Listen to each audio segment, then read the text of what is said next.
Welcome to another episode of The Catholic View for Women. My name is Teresa Tomeo, and on this program, we give you news and views from truly a Catholic perspective. If this is your first time watching, we're so glad you tuned in, along with my co-hosts, Astrid Bennett Gutierrez from the Vita Initiative and Janet Morana from Priest of Life and the Silent No More Awareness Campaign. We'd first like to give a very special thank you, as we try to do here every program, to our pastoral advisor, Father Frank Pavone, who really supports us and helps us stay close to the church teaching to make sure that we dot all our I's and cross all our T's, so we appreciate his help. Now, on today's program, we're going to be talking about learning from parents with special needs children. And someone who's really, I think, done a really, really good job of raising awareness on this topic is Senator Rick Santorum. Wouldn't you agree? Yes. Oh, yeah, because, for example, their daughter, Bella, who has trisomy 18, was only expected to live maybe days, weeks. She has outsmarted, I guess you want to say, all the doctors and all the experts, because Bella is now 8 years old. And the joy that she has brought to her family. Not that it's easy, and that's what I think I want to point out, because we've gotten, Teresa and Astrid, a lot of viewer response of families who are raising children who have some special needs, whatever, be it autism or, like Bella's case, trisomy 18, or whatever the difficulties are. And they say, we want to talk about that. What about us? And let's talk about some of our struggles and our joys and how we cope with the situation. But God doesn't give you anything that you can't handle, as they say. Exactly. And in every case, all as I can find, every person I talked to, and we even had a family on the Odacino family on a previous episode, had a child with Down syndrome. Every family we speak to, all you can find is joy, that there's joy amongst the struggles. There's joy amongst those difficult times, maybe when you have to be up with that child during the night or whatever. It's the joy and the love for that child comes through. Well, the Odacino family, I'm sorry, go ahead, Astrid. Especially embracing the gift that God has given your family. I mean, with all the challenges comes this beautiful plan that God has. And the three of us being in the pro-life movement knows just how fragile these gifts are, because fortunately, a lot of doctors, the second they see something in the ultrasound, you might have this risk for Down syndrome or from some other diagnosis, and a lot of families feel fear, and abortion is so liberally recommended. So the three of us, in the pro-life movement, we see how families really need to hear the hope. They're sneaky. They don't say the word abortion, as you know, Astrid. They call it termination. Yeah. This will well, be what's best the for difference? The What happens when you terminate something? It's the same thing. What I'm saying is they try to soft pedal it to the parents.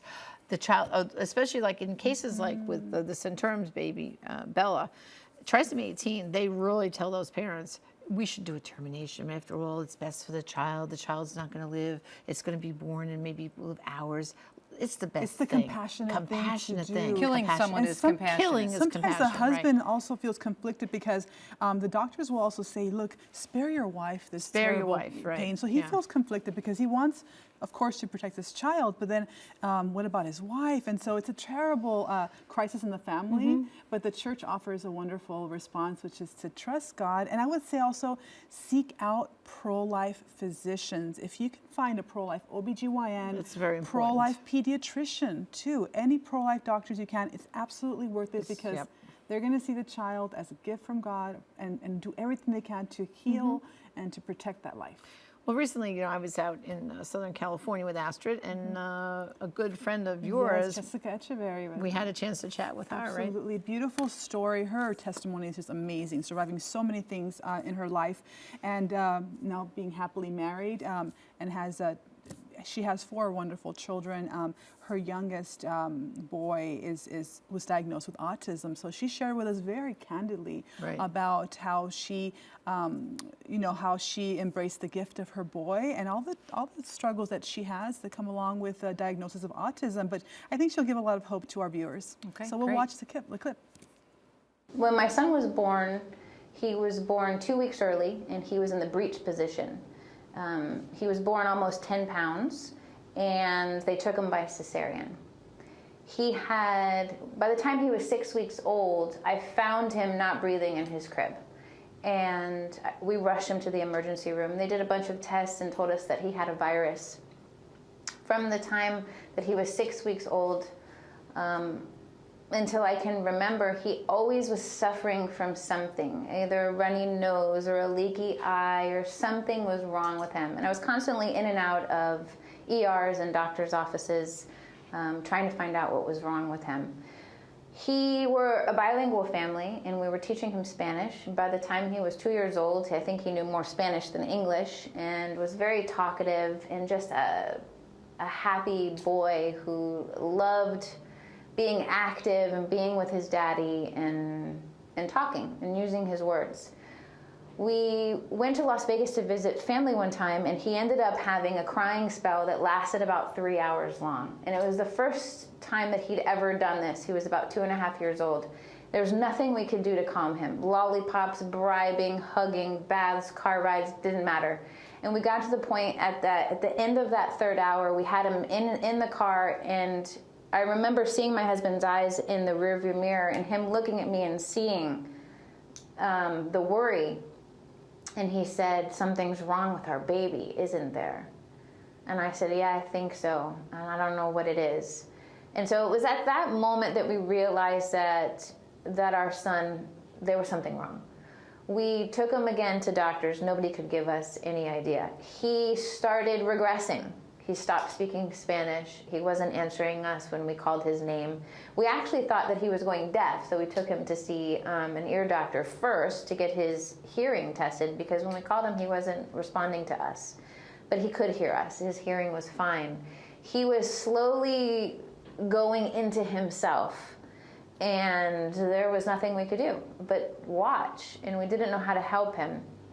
After many visits to many doctors, I ended up having a doctor tell us that he could possibly be autistic. He could probably fall somewhere on the autistic spectrum.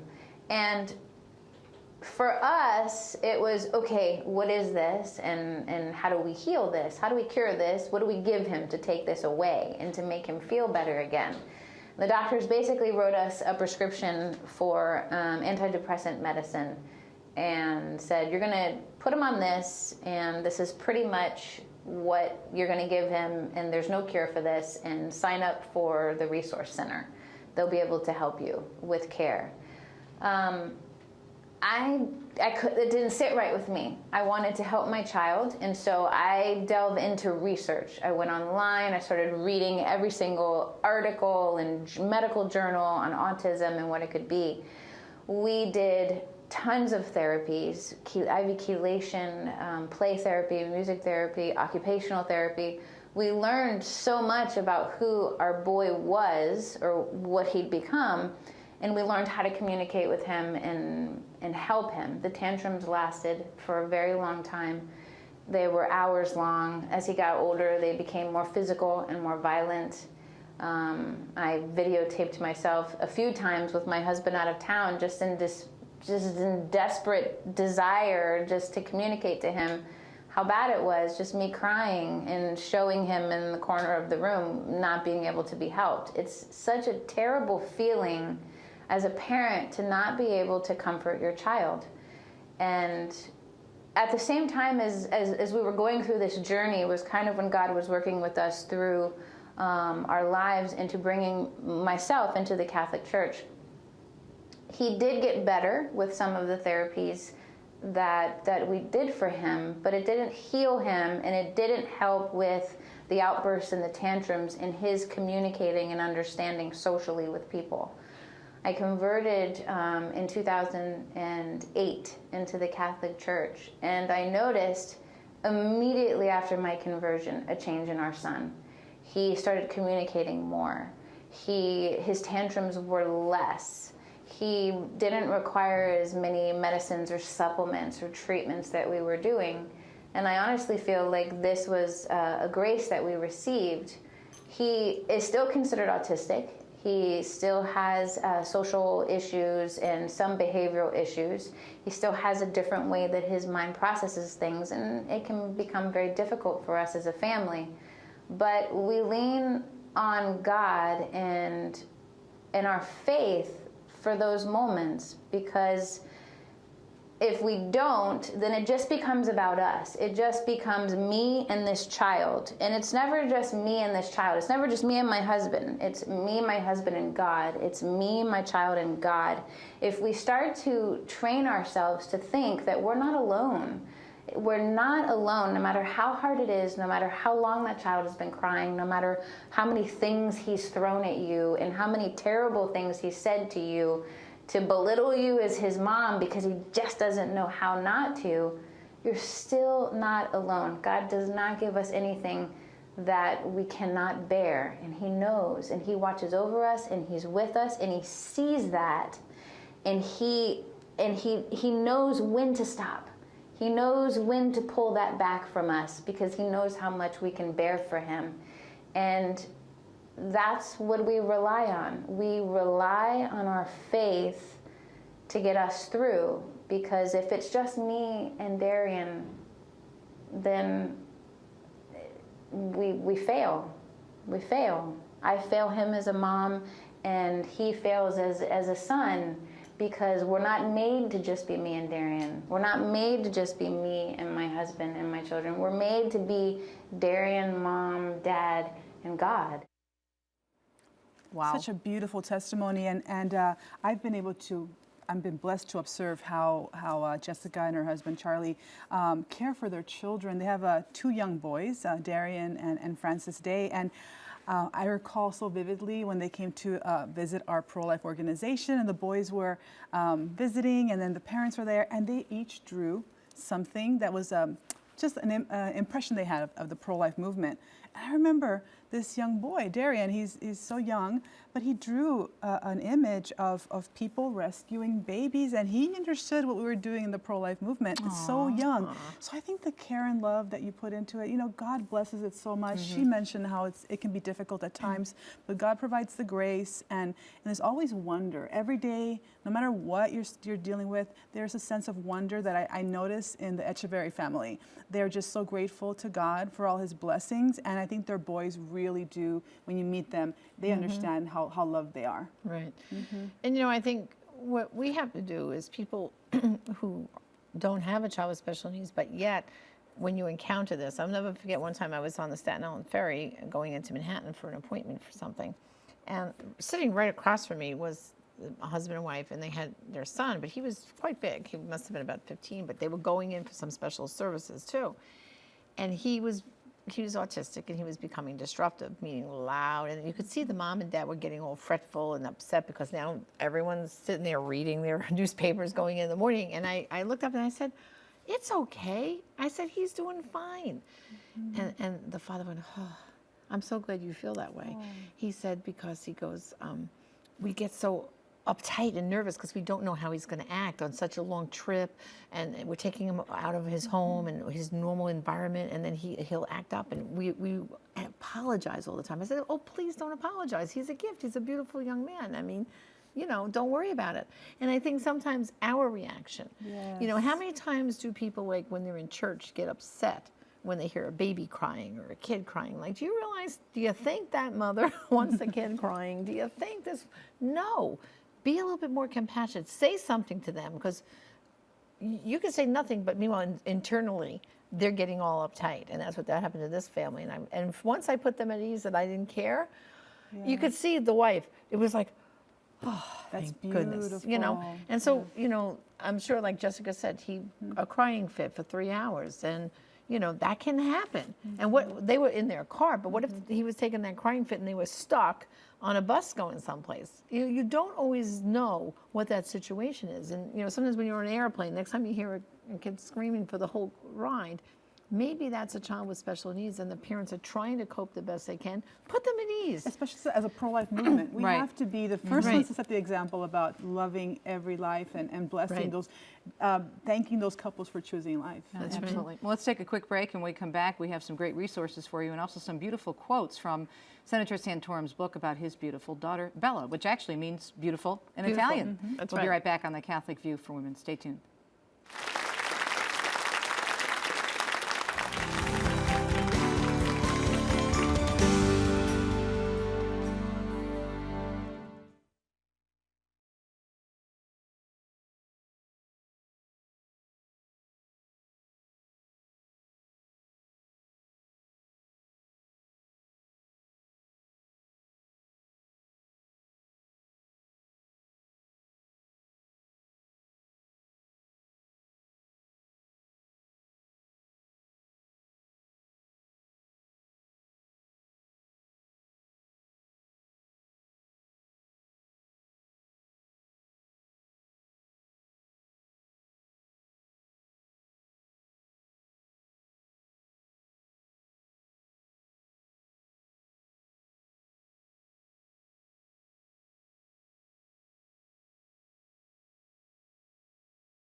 Thanks for watching The Catholic View for Women. Teresa Tomeo, Astrid Bennett Gutierrez, and Janet Morana. We serve as your co-hosts on this program here at EWTN. On this episode, we're talking about learning from parents with special needs children. I know, Janet, you said you had a special story that you'd like to share with us about your own experience. Well, sure. Well, I have 3 daughters. My firstborn, Jennifer, is now, they're in their 30s, but she was 23 months old when my twins were born, Tara and Kelly, and they're fraternal twins. And Kelly was the second twin born. And she was kind of like with Jessica's story, she was lodged in a very awkward position, transverse, and she had to be taken. Tara was born naturally, Kelly was emergency C-section, but something, from the moment I saw her, I felt there was something not quite right, but I couldn't put my finger on it, like mother instinct. Instinct, you knew? Instinct. Yeah. Now, when I would change the twins side by side, Tara changed her diaper, changed her clothes. She'd happy baby, happy baby. Kelly would cry from the start to finish. You couldn't, like, it had to do with a touch thing. Like, you couldn't change her diaper. She would prefer just leave her alone in dirty clothes, dirty diaper. As soon as you changed it, scream through the whole process. And so by the time, and everything was a little bit of challenge. She crawled behind Tara longer, and Tara walked first. She was always like a few months behind in everything. And I kept asking the doctors, and they said, well, no, it's within the range. Everything was within the range of, it's okay, Mom, don't worry, you're imagining it. So by the time she went to kindergarten, I just now said to the teachers, I just feel like she's struggling. Well, the kindergarten teacher finally agreed with me, and we sent her to be tested. And I'll never forget the results of all the testing. Of course, she needed speech, OT, PT, all this stuff to help catch her up. But in the thing, and I recorded it and kept the whole report, for her, for the future. They said to me, Kelly will never, Mom, no but great expectations here, because she probably won't even graduate high school. Imagine. Wow. And I walked out of there and I said, that's not the diagnosis I'm settling with. This is my daughter, and I'm going to do everything possible. So I just encouraged her. Again, it was still struggle. Like when it was time to play soccer, her sister, the other 2 were on soccer. Well, Kelly's going to do soccer too. Well, I had to wrestle the soccer. She didn't like putting on the soccer uniform. I had to carry her down into the car, seatbelt her in. I don't want soccer. No. She would go into these screaming fits. Get her on the field, hand her to the coach. Bing, she'd play soccer. Everything was a little bit more of a struggle. I mean, she never was able to ride a bike, no matter how much OT and PT she got. She couldn't roller skate like her sisters could. It was just too difficult for her. And then years later, as she went for more help, I found out that she actually had Asperger's. Back when she was diagnosed, 1985, Asperger's was not on the spectrum of autism then, but now it's referred to quite commonly.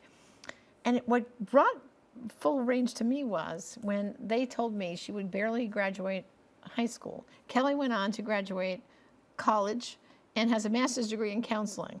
And the whole story comes full circle because the very counselor that sat at that meeting when she was 5 and told me, she will probably not graduate high school, Mom. You got a low expectation. I know it's going to be hard because she has a twin. It'll be like a mirror image and blah, blah, blah. By the way, they're fraternal. They don't even look alike. That same counselor was her professor, Kelly's professor, when she was in her master's program for counseling.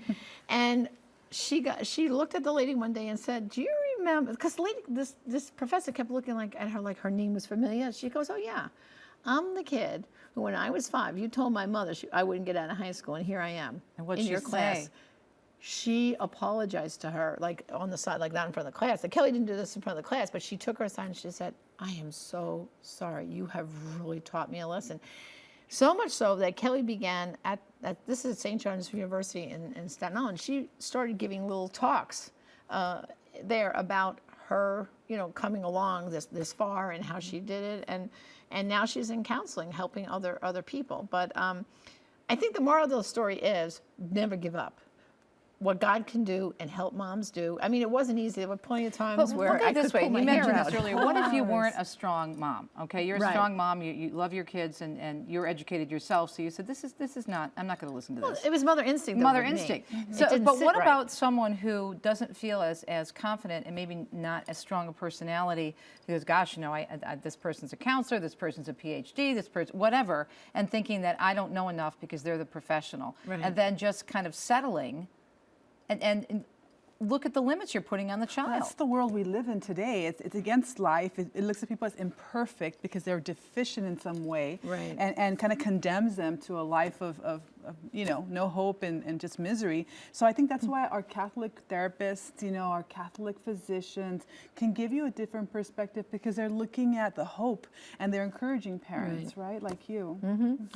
Well, like I said, it's not like, I eventually went back to teaching, but it wasn't like I had a degree in this, to understand what I just had that mother instinct. Remember I said to you, when she was an infant, there was something not quite right, and I couldn't put my finger on it. And of course, everyone tells you, oh, she's fine. Look at her sister. She's fine.